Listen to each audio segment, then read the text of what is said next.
சொல்லுங்க, நீங்க எந்த சூழ்நிலையில் இருந்தாலும் யாக்கோபை ஆசீர்வதித்து உயர்த்தினவர், இஸ்ரவேல் என்று சொன்னவர். ஆமென். யாக்கோபை எத்தனை மத்தவங்க சொன்னாங்க, ஆனா ஆண்டவர் என்ன சொல்வாரு தெரியுமா? இஸ்ரவேலை ஆசீர்வதிப்பதே எனக்கு பிரியம். எனக்கு யாக்கோபு பிடிச்சிருக்கு. ஆமென். சொல்லுங்க, என் தெய்வத்துக்கு என்ன பிடிச்சிருக்கு. யாருக்கு பிடிக்குதோ இல்லையோ, மனுஷன் எப்படி தெரியுமா? பிடிச்சவனை மட்டும் தான் விசாரிப்பான். எப்படி? தன் மனசுக்கு பிடிச்சவங்க, தன் மனசுக்கு ஏத்தவங்க தான் நடந்துக்கிறவங்க. ஆமென். அவங்களுக்கு என்ன செஞ்சாலும் நம்ம தப்பா தான் தெரியும். மனசுக்கு பிடிக்காம இருக்கிறவங்களுக்கு நம்ம என்ன பண்ணாலும் தப்பா தான் இருக்கும். ஆனா நம்ம தெய்வம் அப்படி கிடையாது.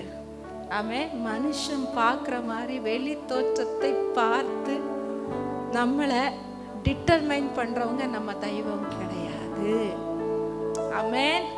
ஹல்லேலூயா. என்னை ஆசீர்வதிக்க அவர் போதுமானவர்.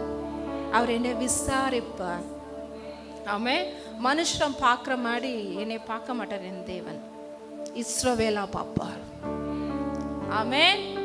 ஹல்லேலூயா. இஸ்ரவேலின் ஜெயபலமானவர்.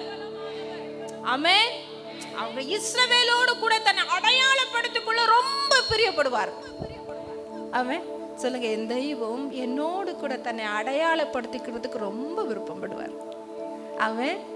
எத்தனை பேர் நம்மளை அவங்க கூட அடையாளப்படுத்துவாங்க? நோ.